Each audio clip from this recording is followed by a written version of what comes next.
Hey, good morning, everybody. Greg Pruitt here with the Idaho Dispatch, and this is the latest episode of Dispatch Direct. It is September, let's say June, I don't know why, September 5th, 2025, and this is some of the latest stories brought to you by the Idaho Dispatch, and we're going to cover three today. We are going to cover the AG's report that the officers involved with the shooting of Mr. Perez, they will not face charges. We are going to cover a new story that we are working on out of a lawsuit that has been filed against the city of Wallace, in addition to some of the government officials up there, and also Shoshone County, by the way.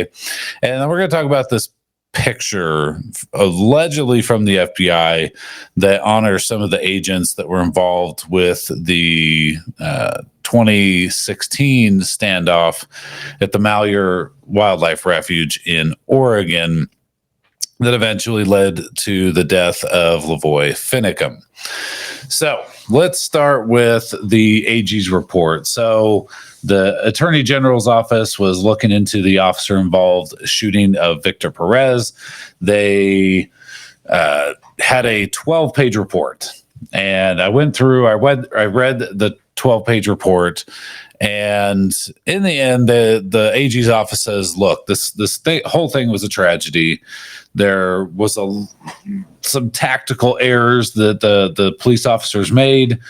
But despite that, there's nothing in the Idaho law that would allow us to charge them and prove beyond a reasonable doubt that they violated some sort of crime. So on the tactical error side, and I actually brought this up and just talking to people when I watched the videos of the shooting down in Pocatello. For those that don't know, Victor Perez, he was a kid. He was a 17-year-old kid with severe mental issues, autism, and some other issues.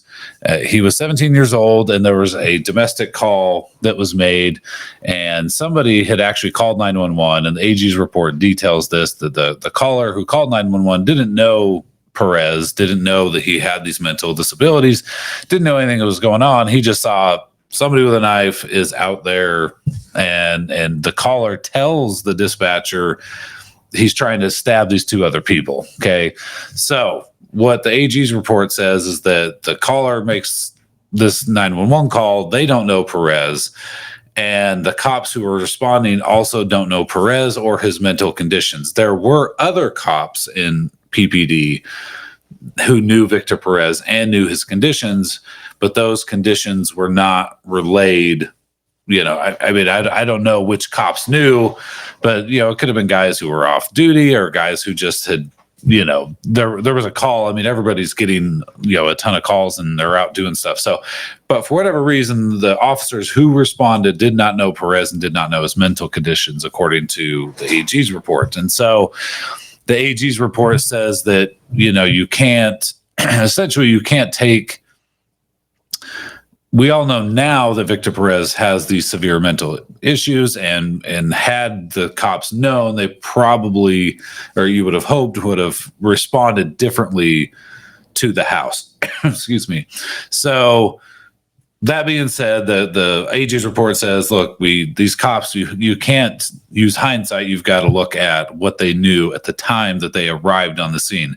All they knew, according to what dispatch was relaying from the 911 caller, was that there was somebody with a knife trying to stab other people. Okay. So they roll up on the scene and put themselves there. There's a fence there, and this fence is not very high. I mean, I'm looking at the picture right now. It's maybe a 4-foot fence. Okay. And I know this was a huge dispute during the initial aftermath of the shooting of Victor Perez. Was, there's a barrier there. There was no need to shoot him because there was a barrier there. And the AG's office says there were some tactical errors made by the officers putting themselves so close to the fence. I mean, one guy, and it's a guy with a shotgun, and this may be an actual non-lethal rounds in there. I'm not sure, but I would assume it looks like a shotgun. His firearm, I mean, he's holding it and he is over the fence. His left foot is right at the fence line, and there's another cop who's maybe a foot away from the fence. Either way, they're standing way too close, in my opinion. For me, if I see somebody with a weapon like a knife, I'm going to stand back away from that fence to give myself some distance, right? I'm going to use that fence as an actual barricade.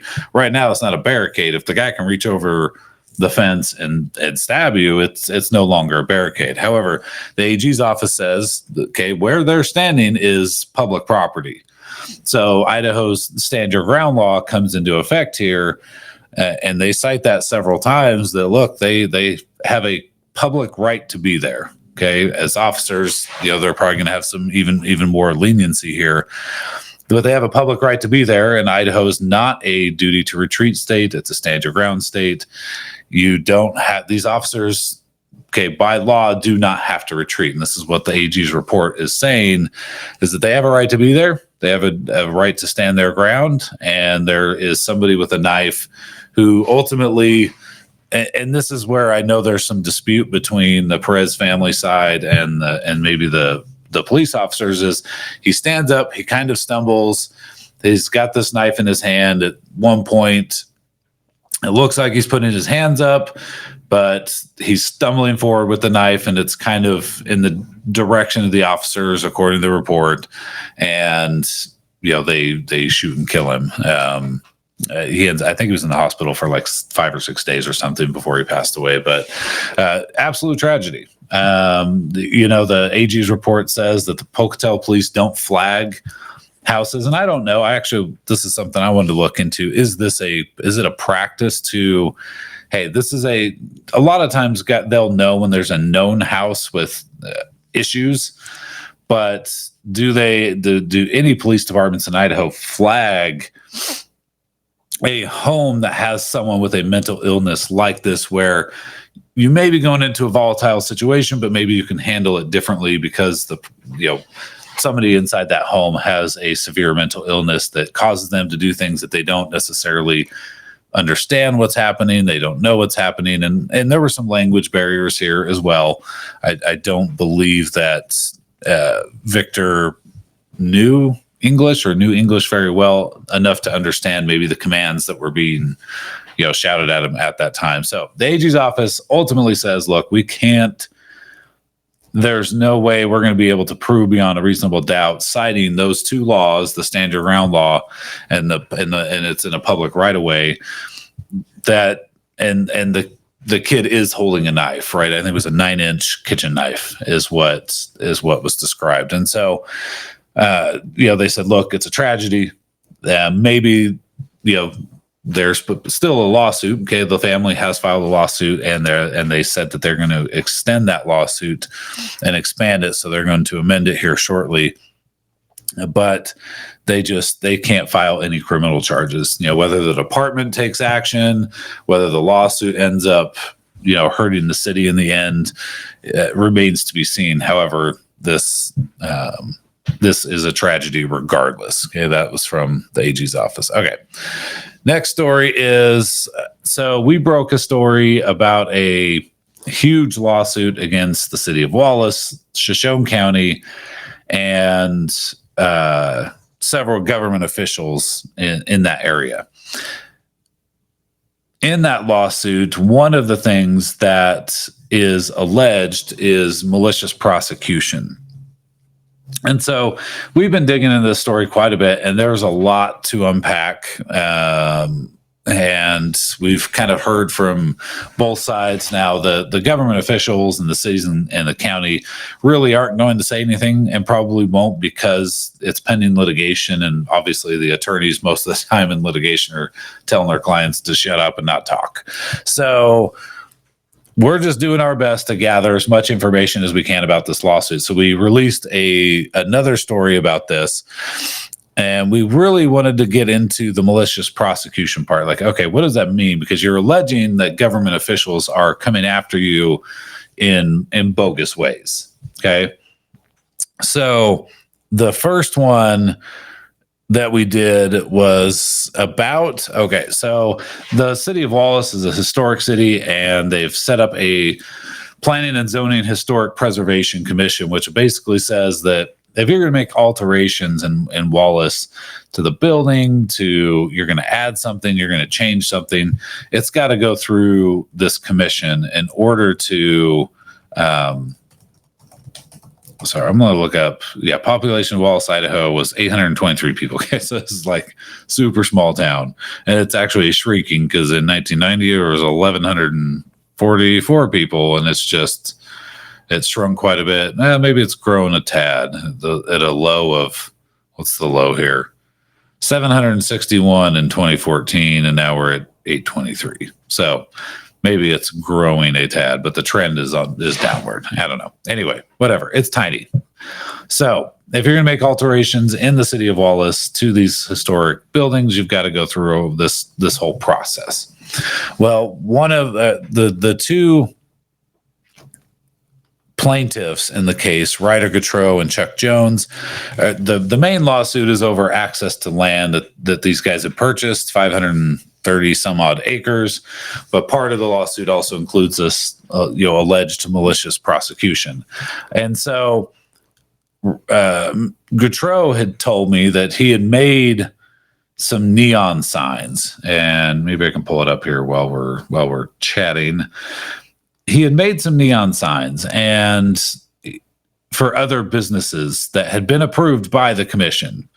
Okay. Well, his girlfriend runs a business, and he made a sign for her business in a building that he rents.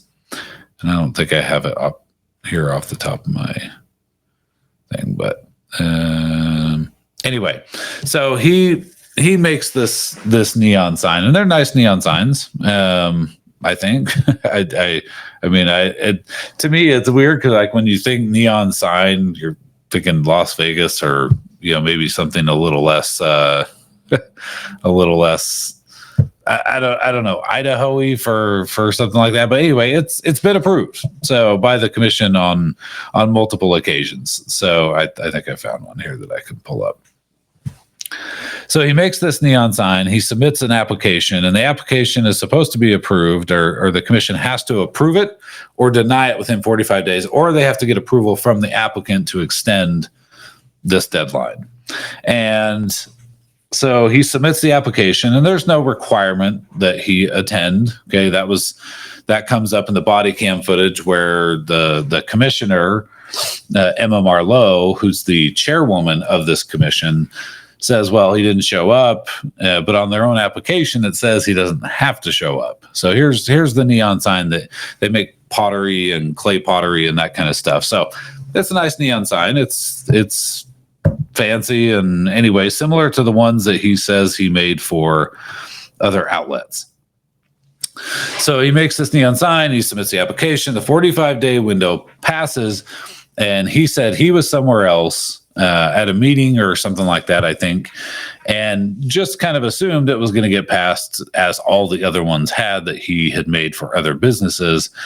And he gets word, he says, that it was tabled, that they had tabled it. Well, that's not one of the options in the code. It says you got to approve it or disapprove it. And if you disapprove it, you've got to give time for the applicant to appeal. So Mr. Gautreaux had already, I guess, scheduled and rented equipment, a crane and all, a lift and all this kind of stuff to get the sign hung up. And after the commission doesn't either approve or disapprove of his sign that he's wanting to hang for his girlfriend's business, he just hangs it. He just puts it up. And according to the ordinance, that is a misdemeanor violation. So as he's hanging up the sign, and we actually put the body cam footage on our Rumble and YouTube channels. And by the way, please go subscribe to those channels. And also be sure to subscribe to the Idaho Dispatch. You can see down below there on the scrolling ticker to support our efforts on stories like this. Now, whether you're on the side of the plaintiffs in this whole lawsuit or whether you're on the side of the defendants in this lawsuit, we're just covering the story. And that, to me, that's always our goal, is to cover these stories that a lot of these new local news outlets just don't want to cover. And this is a very controversial lawsuit. And there's lots of back and forth about what is happening up in Wallace, freaking Idaho, which is crazy that there's this huge thing in this really tiny town. But that's what the Auto Dispatch does. We're just trying to cover these stories, and then y'all can decide whatever you want to believe about these stories. Anyway, so he's hanging up this sign. And in the meantime, one of the commissioners, man, her name just escaped my head. Who called? Emma Marlowe was the one that called 911. Courtney Frey, who was on the commission at the time. She's a current city council candidate up there in Wallace. Anyway, she calls Emma. Emma then calls 911. And this deputy shows up from the Shoshone County Sheriff's Office. He talks to Emma, Miss Marlowe, and she says, hey, he's hanging up the sign. We didn't give him permission because, you have to go through this process, yada, yada, yada. He didn't show up to the meeting.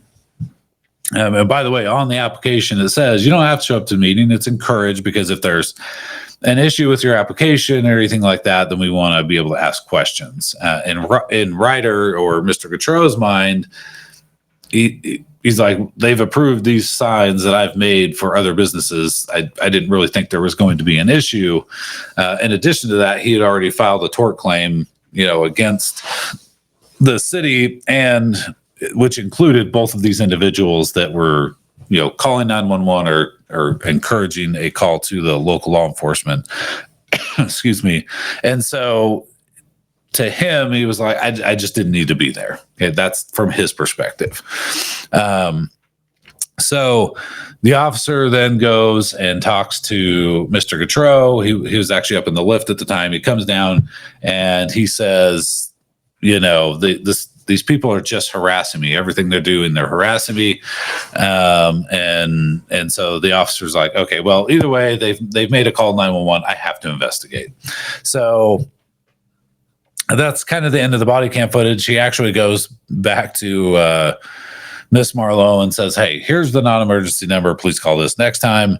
And then that's basically the end of that. So a couple days after, I believe, a few days after the deadline, the commission ends up approving the sign, but then they still charged Mr. Gautreaux with the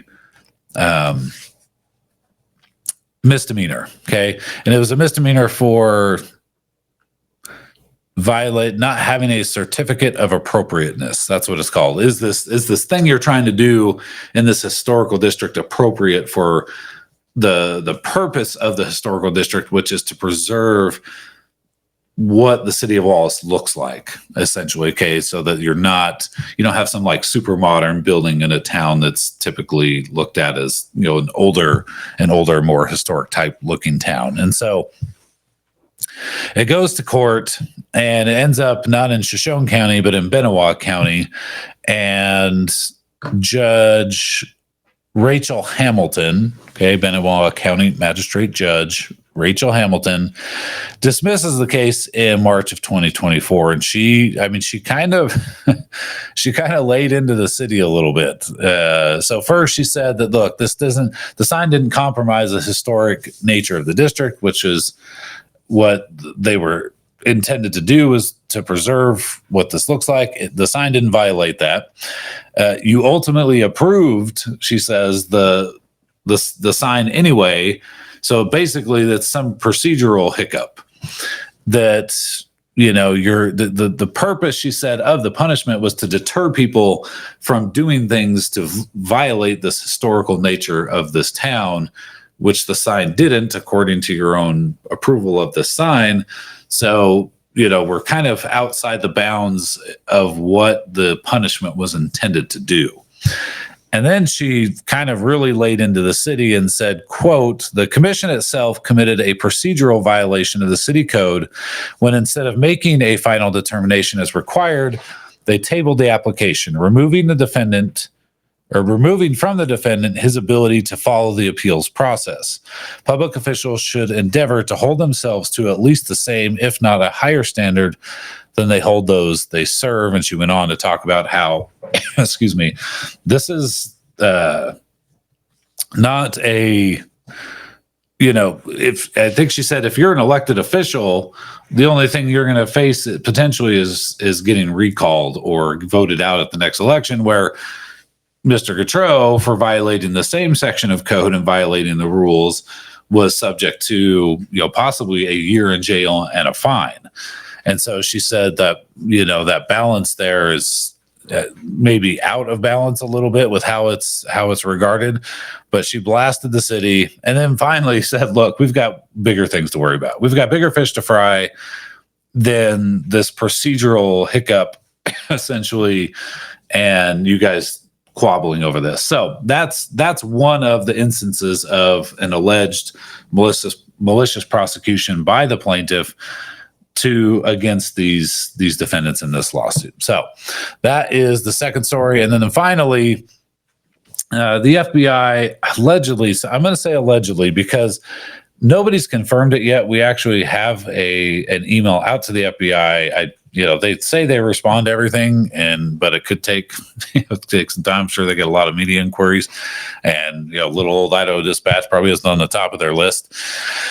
There's a picture of Cash Patel and some officers who were involved.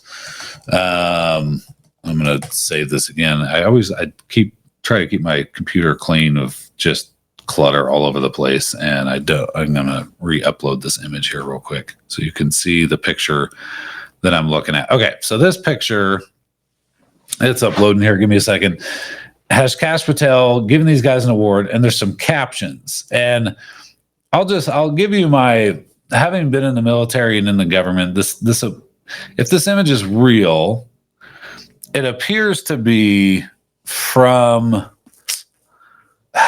it looks like some sort of internal document, like almost, I would say maybe a newsletter type deal or something. So I don't know. Looking at it, I mean, it looks like a real picture, and with freaking modern day everything, you never know, I guess. So on this, there's a couple quotes. So the top quote, you can't really read it there, but I'll read it. It says, recipients are honored for courageous acts in the line of duty or within the scope of their FBI employment. The hostage rescue team responded to a violent extremist militia group's armed takeover of the Malheur Wildlife Refuge in Oregon in 2016. When the militia's leader and key members planned to meet clandestinely outside the refuge, the FBI and Oregon State Police staged a traffic stop to arrest them. The leader rammed his vehicle into the lead HRT vehicle, trapping SA John Neidert under the leader's vehicle. And then below that, there's another caption that says, two operators freed Neidert and repositioned themselves to address further threats. The leader attempted to fire at Oregon State police officers.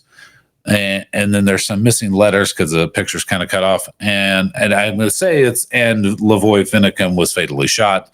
That's my assumption of what it would be, because he was the only person who was fatally shot.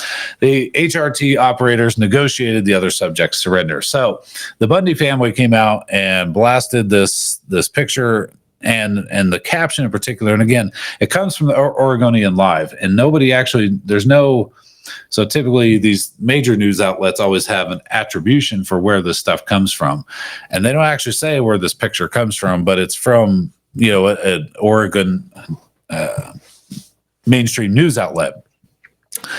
So when I read the caption, I initially thought, well, that I don't remember that happening quite like this. And this is what the Bundy family and the Finicum family were arguing. So for instance, the hostage rescue team responded to a violent extremist militia group's armed takeover of the wildlife refuge. When the militia's leader, I don't think anybody considered Lavoy Finicum the leader in that situation. They would have considered Ammon Bundy the leader in this in the wildlife takeover. Planned to meet clandestinely. So I don't. again, I remember from the footage. So initially they get stopped and there's officers behind them. And eventually, Lavoie says, just shoot me, go ahead and shoot me. And then he's like, look, we're going to meet the sheriff. We're going to meet the sheriff at this public meeting in this county, I think in Grant County, if I remember.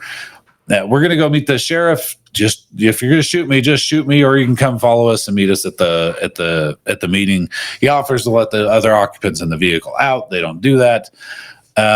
So to my knowledge, there was never, I don't know if they're alleging in this caption that they didn't tell anyone they were going to go or something. I'm not really sure, but they were going to meet with the sheriff. So that was kind of interesting. And then this part in particular, the leader rammed his vehicle into the lead HRT vehicle. And I didn't remember the vehicle ramming any of the vehicles. So if you watch the footage, if you remember the footage, they come around a bend and shots start getting fired at them as they come around a corner. And it's a 2-lane highway, right? One way in each direction. There's tons of snow. It's wintertime. And they start getting shot at, and Lavoie drives his vehicle into the snow bank, it looks like he's avoiding the cars and rather than ramming the cars. And so he doesn't hit any of the cars. And I watched it again yesterday, trying to see, like, okay, did he hit the car? I mean, and he's feet away from the car, the vehicle that's on the left when you're watching the video, or on the right if you were looking from the officer's point of view. And unfortunately, one of the cops, as Lavoie's vehicle is hitting and going through the snowbank, runs out in front of his car, the truck, or right to the side of it. Maybe right in the front, maybe in the side. It was kind of hard to tell once all the snow was flying and everything else. But he didn't do that. Now, so that was kind of interesting that they had described it that way. And then the leader attempted to fire at Oregon State police officers. I don't. So when you watch the video, Lavoie, I mean, he gets out of his truck and he's just, he's got his hands up. It's like, shoot me, just put a bullet, whatever. I don't remember exact wording, something along those lines. He's clearly upset and frustrated with, what's happening.